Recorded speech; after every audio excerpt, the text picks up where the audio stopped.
Bismillahirrahmanirrahim.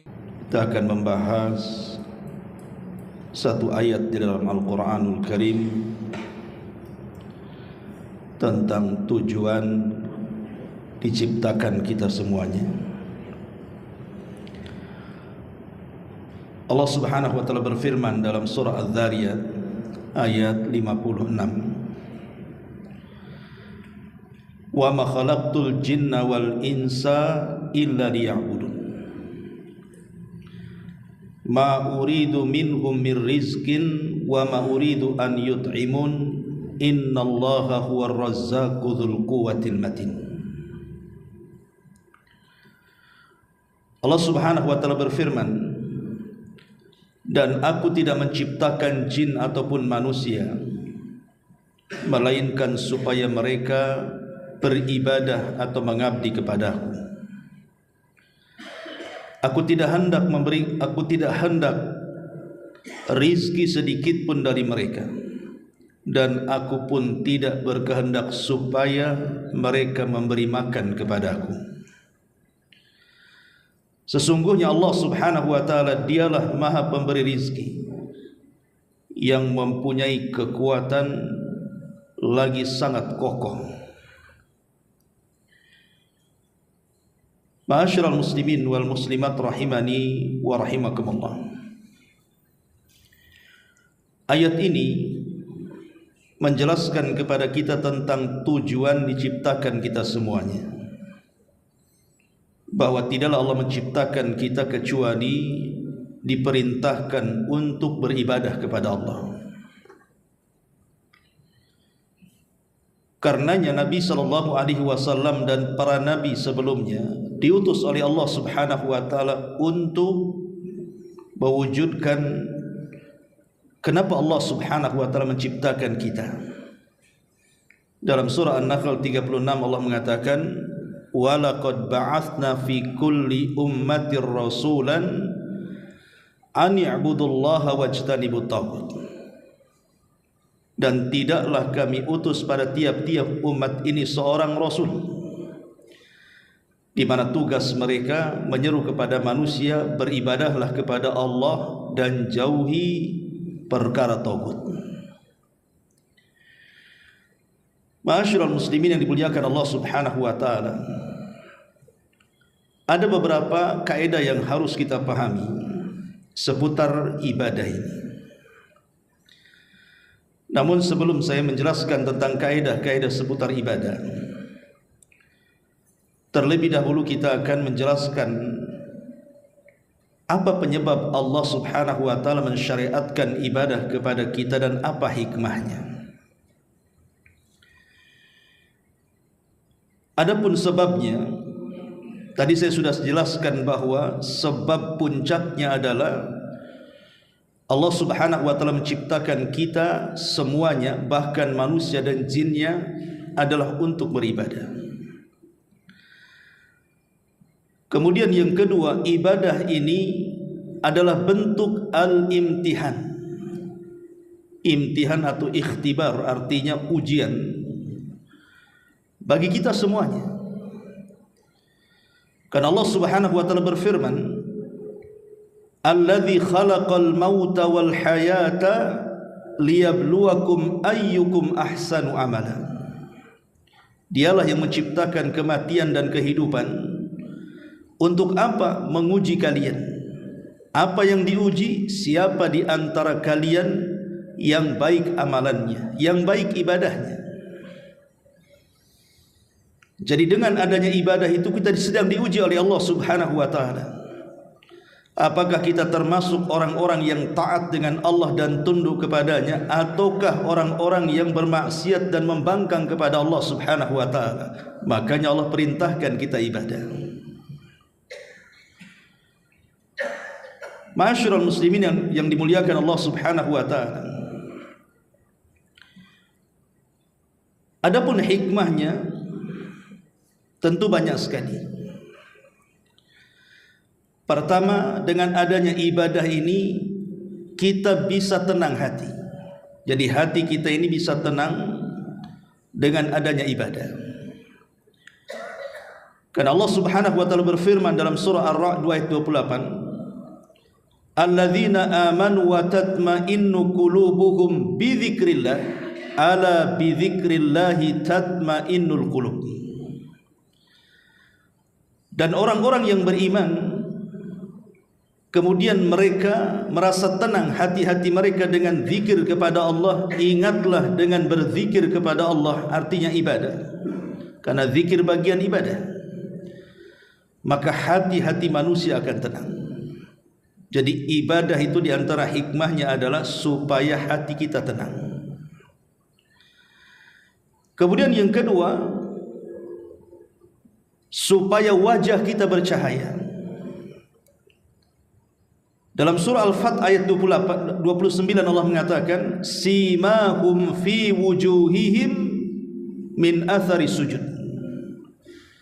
Tanda mereka ada pada wajah-wajah mereka dari bekas-bekas sujud mereka. Ulama tafsir mengatakan maksudnya tanda-tanda mereka ada di wajah-wajah mereka dengan pengaruh sujud. Orang-orang yang suka beribadah, Allah akan berikan cahaya di wajah mereka di dunia, di kuburan, bahkan kelak pada hari kiamat. Dan ini sudah saya jelaskan ketika menjelaskan tentang kelompok-kelompok orang-orang yang mendapatkan cahaya. Kemudian yang ketiga, dengan adanya ibadah bisa meluaskan rizki, bahkan keberkahan dalam hidup. Nuh alaihi salatu wassalam pernah menasihati kaumnya saat paceklik yang berkepanjangan hampir 40 tahun lamanya. Nuh mengatakan, faqultu astaghfiru rabbakum innahu kana ghaffara yursilis samaa alaikum midrara wa yumdidkum bi amwalin wa banin wa yaj'al lakum jannatin wa yaj'al lakum anhara. Kata Nuh kepada kaumnya, banyak-banyak istighfar kalian, dan istighfar bagian daripada ibadah. Karena Allah Subhanahu wa taala zat yang maha pengampun lagi maha penyayang. Kalau kalian memperbanyak istighfar, kata Allah, yursilis sama alaikum midrara, Allah akan menurunkan hujan deras kepada kalian. Wa yumdidkum bi amwalin wa banin, Allah akan memperbanyak harta dan keturunan kalian. Wa yaj'al lakum jannatin wa yaj'al lakum anhara, dan Allah akan hasilkan banyak hasil di kebun-kebun dan hutan-hutan kalian, dan Allah aliri sungai-sungai kalian. Lihat bagaimana istighfar bisa membuka banyak rizki kepada kita, dan istighfar bagian daripada ibadah kita kepada Allah Subhanahu wa taala. Kemudian yang keempat, dengan adanya ibadah ini, ja'alallahu azza wa jal al-ibadat maidanan littasawi. Ulama mengatakan dengan adanya ibadah maka menjadikan manusia setara. Dengan adanya ibadah itu menjadikan manusia setara. Baik anda kaya, anda miskin, anda pejabat, anda rakyat, berkulit hitam, berkulit putih, berkulit merah, ras apapun, itu di mata Allah Subhanahu wa taala sama. Makanya Nabi SAW dalam khutbah Hajjatul Wada' mengatakan, la fadla bainal a'rabi wal a'jam walal aswad alal ahmar illa bitaqwallahi azza wa jalla. Fa inna Allah azza wa jalla yaqul inna akramakum indallahi atqakum. Nabi mengatakan tidak ada beda antara kalian, hei orang Arab ataupun bukan orang Arab, baik anda yang berkulit hitam atau yang berkulit merah, karena kemuliaan di antara kalian itu ditentukan dengan takwa. Karena Allah Subhanahu wa taala berfirman, sesungguhnya manusia yang paling mulia di antara kalian adalah orang yang bertakwa kepada Allah, dan takwa itu diperoleh dengan ibadah. Ya ayyuhalladzina amanu kutiba alaikumus siyam kama kutiba alal ladzina min qablikum la'allakum tattaqun. Wahai orang-orang yang beriman, berpuasalah kalian sebagaimana puasa ini telah diwajibkan kepada umat sebelum kalian agar kalian bertakwa. Jadi takwa inilah yang membedakan, dan takwa itu dihasilkan dari ibadah. Ketika seseorang kemudian beribadah kepada Allah Subhanahu wa taala, maka terjadi persamaan di sini. Lihat dalam salat, tidak ada shaf yang ditentukan. Maka siapapun yang datang duluan ke masjid, dia berhak mendapatkan shaf pertama. Bukan karena kaya kemudian masbuk berdiri depan, tidak bisa. Lihat orang yang haji, semua menggunakan ihram dan semua harganya sama, warnanya sama. Ataupun orang yang berpuasa, mau anda kaya, mau anda miskin, mau anda pejabat, mau anda rakyat, kalau datang bulan Ramadan puasa semuanya. Jadi ibadah ini menghasilkan persamaan di antara manusia. Ma'asyiral muslimin yang dimuliakan Allah Subhanahu wa taala. Kemudian juga yang nomor 5, ibadah itu adalah ittisalul abdi bi rabbih. Cara satu-satunya untuk menghubungkan kita dengan Allah Subhanahu wa taala. Bagaimana caranya kita berkomunikasi dengan Allah? Hanya lewat ibadah. Contohnya salat. Salat disebut salat itu karena diambil dari kata silah. Silah itu artinya tali penghubung. Saya ulangi, salat dikatakan salat itu diambil dari kata-kata as-silatu, karena silatun bainal abdi wa rabbih. Jadi silah menjadi salat karena silah itu artinya tali yang menghubungkan kita selaku hamba dengan Allah Subhanahu wa taala selaku Rabb kita. Maka dengan ibadah kita bisa berkomunikasi dengan Allah Subhanahu wa taala. Ketika dalam salat kita membaca surah Al-Fatihah, disitulah komunikasinya. Karena ketika kita membaca alhamdulillahirabbil alamin, apa jawaban Allah? Hamidani abdi, hambaku sedang memujiku. Kalau kita membaca Ar-Rahman Ar-Rahim, maka Allah jawab athna alayya abdi, hambaku sedang memuja-muja aku. Dan apabila kita katakan maliki yaumiddin, Allah jawab, Allah lihatlah hambaku majjadani abdi, dia sedang membesar-besarkan aku. Jadi salat itu komunikasi. Makanya dulu pernah saya jelaskan tentang pertemuan kita dengan Allah itu di 4 tempat.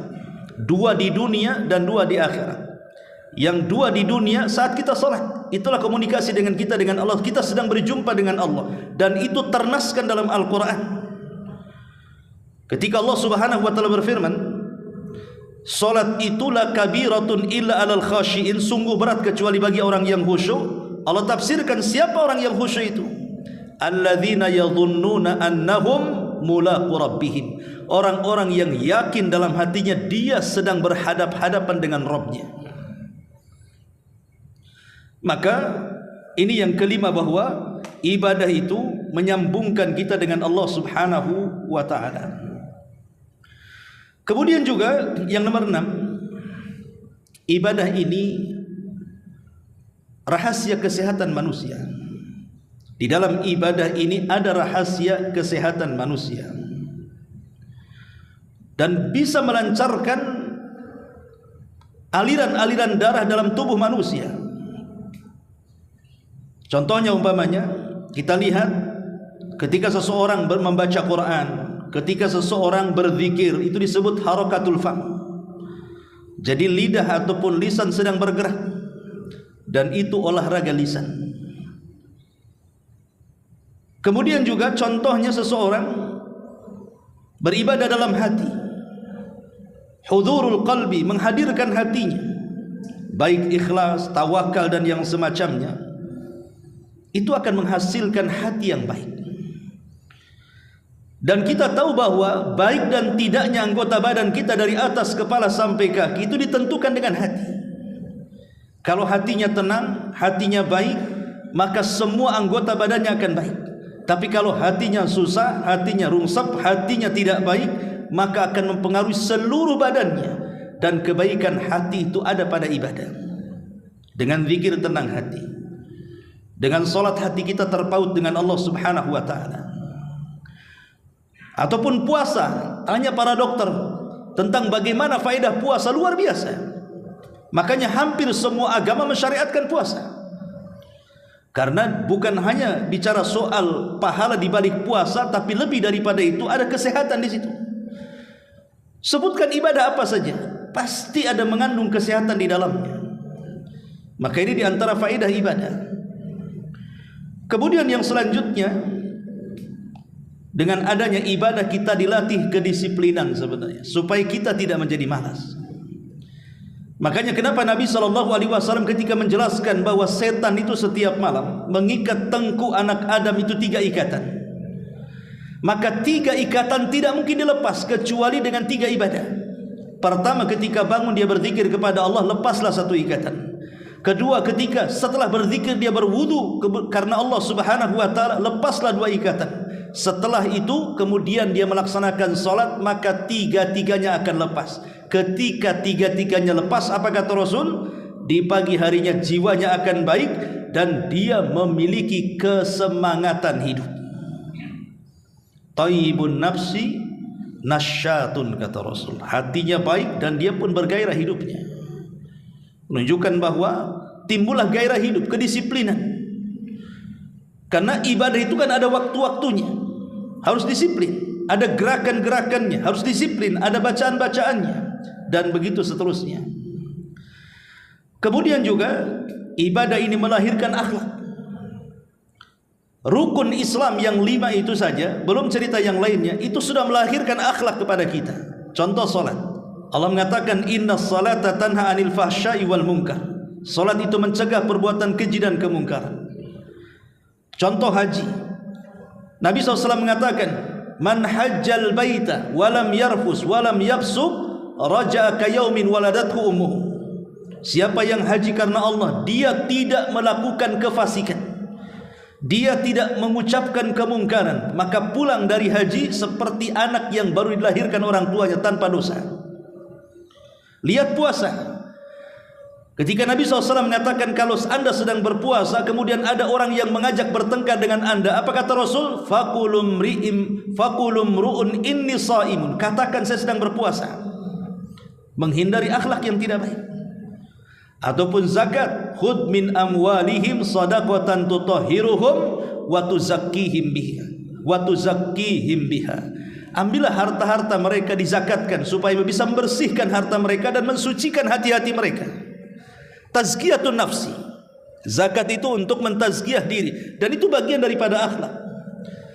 Jadi intinya bahwa ibadah itu melahirkan akhlak. Dan banyak lagi. Ma'asyiral muslimin yang dimuliakan Allah Azza wa Jalla. Baik, kita masuk pada kaidah-kaidah ibadah. Pertama, hakikat ibadah itu adalah apa yang Allah cintai dan Allah ridhai. Dan ini terkandung dalam definisi ibadah yang disebutkan Syekhul Islam Ibn Taimiyah.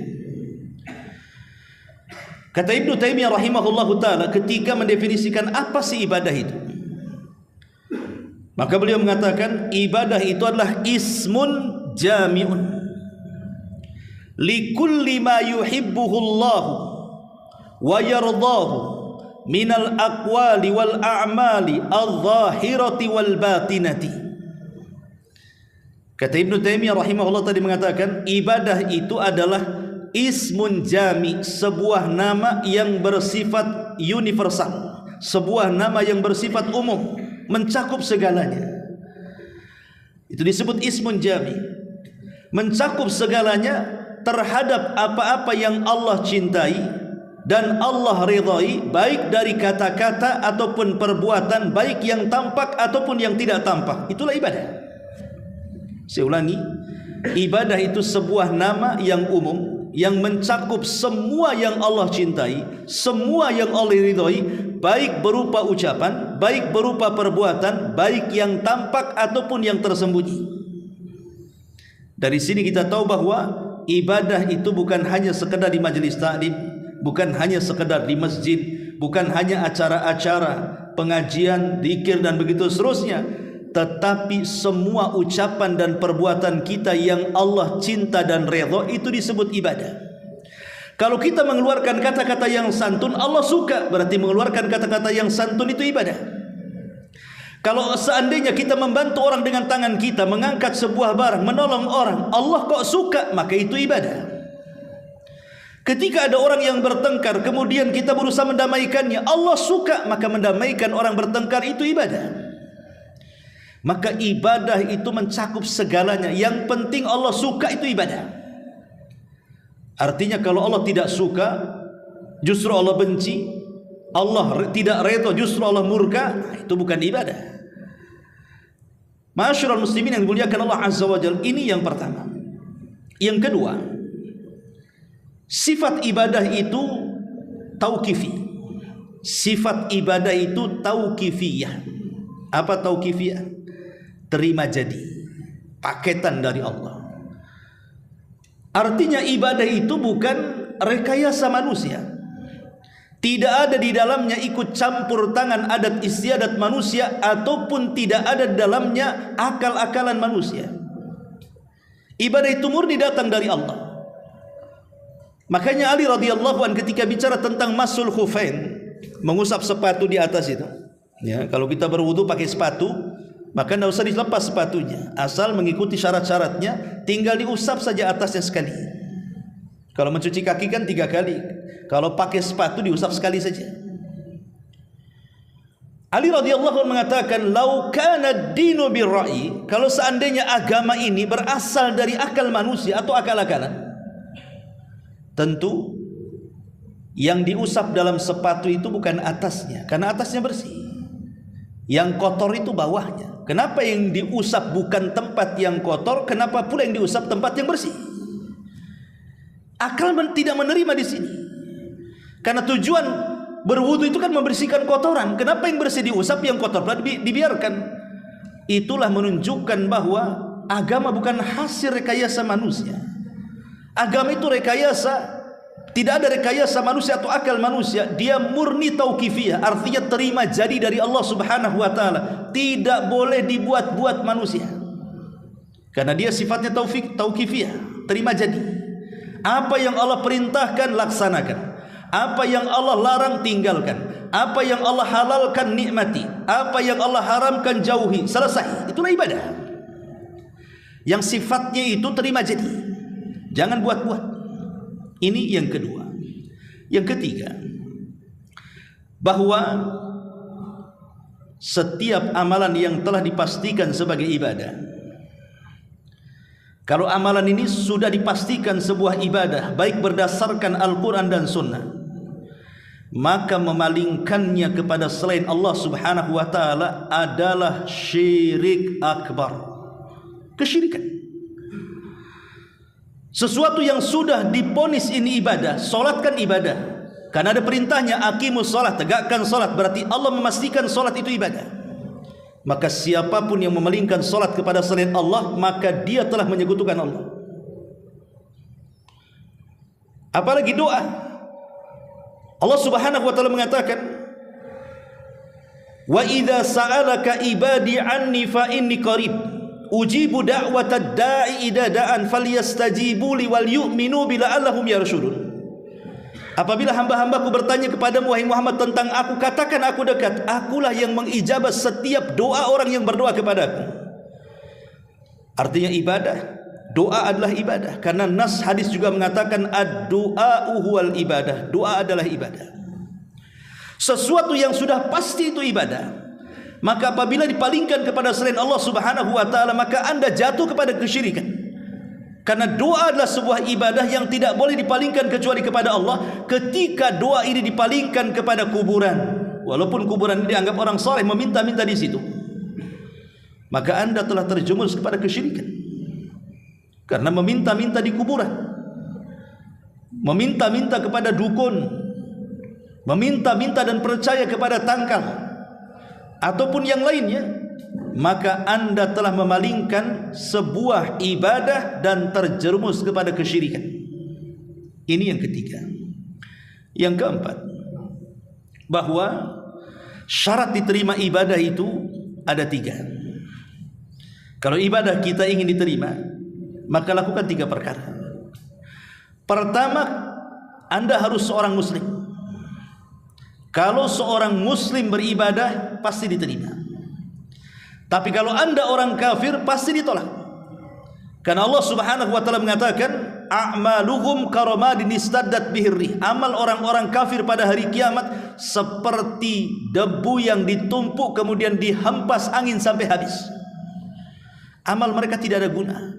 Sebaik apapun mereka di dunia, balasannya di dunia saja. Di akhirat mereka tidak ada bagian sedikit pun. Karena syarat diterima ibadah itu harus orang muslim. Yang kedua, harus ikhlas. Walaupun Anda seorang muslim, tapi kalau tidak ikhlas karena Allah Subhanahu wa taala, percuma. Ketika Anda beribadah karena manusia riya, ingin dipuji manusia, ingin didengar manusia, takabur di hadapan manusia, maka ibadahnya ditolak. Ana aghna syuraka 'ani syirki man 'amila 'amalan asyraka bi ma'i taraktuhu wa syirkahu. Akulah zat yang paling kaya dari seluruh sekutu-sekutuku. Maka siapa yang beramal saleh menyekutukan aku di dalamnya, aku tinggalkan kesyirikan dan para pelakunya. Ini Allah berfirman hadis qudsi. Artinya bahwa siapapun yang memalingkan ibadah karena manusia, karena pujian dan begitu seterusnya, maka ditolak ibadahnya. Karena harus ikhlas karena Allah Subhanahu wa taala. Wa ma umiru illa liya'budullaha mukhlishina lahuddin. Tidaklah mereka diperintahkan untuk beribadah kecuali ikhlas, ketaatan hanya diberikan kepada Allah. Yang ketiga, harus ittiba, mencontoh Nabi. Anda seorang muslim, Anda sudah ikhlas, tapi ibadah Anda tidak mencontoh Nabi, Anda buat-buat sendiri. Salat Isya tadi saya buat 10 rakaat. Diterima salatnya? Tidak diterima. Karena Rasul tidak mencontohkan salat Isya itu 10 rakaat. Anda berkurban, tiba-tiba orang pakai unta, pakai sapi, pakai kambing, Anda pula pakai kuda. Rasul tidak mencontohkannya, maka korban Anda ditolak. Anda masuk rumah, tiba-tiba setiap masuk rumah melaksanakan 2 rakaat salat. Harusnya masuk masjid, itulah 2 rakaat salat tahiyatul masjid. Ini tidak masuk rumah, 2 rakaat salat tahiyatul bait namanya.